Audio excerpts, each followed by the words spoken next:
وَهُوَ الَّذِي وہ اللہ ہے ارسل الریاح جس نے ہواؤں کو جاری کیا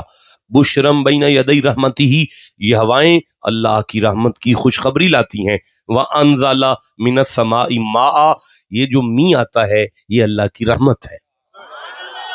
ذرا سارے بولو می اللہ کی رحمت ہے مان طہورا یہ دھرتی کو پاک کرتا ہے مان طہورا یہ دھرتی کو پاک کرتا ہے پتہ چلا می اللہ کی وہ رحمت ہے جس سے زمین پاک ہوتی ہے اب حضرت نوح نے کہا جڑا بندہ ایک واری سچے دل نہ لاکھ چھڑے پالن نہ لیا معاف کر اللہ فوراً اس کے گناہ معاف کرے گا پھر اس کے گھر میں اپنی رحمتیں شراٹے کے می کی طرح بھیجے گا اور جن کے باپ کہیں گے معاف کر اللہ ان کے بیٹے پاک کر دے گا جن کی مائیں کہیں گی معاف کر دے بیٹیاں پاک کر دے گا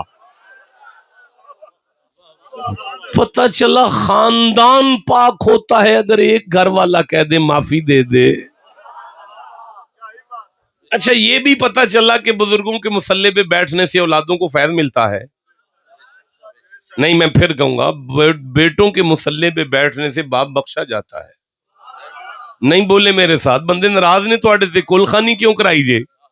بابا تے تواڈا مر گیا تواڈے پڑھے قرآن دا اونوں کی فائدہ اونوں کہنے اے کی یہ قرآن نو پہ آندے سن پیو مصلے تے بوے اولاداں نو فیض ملدا ہے پتر مصلے تے بہ جے پیو بخشیا جاندا ہے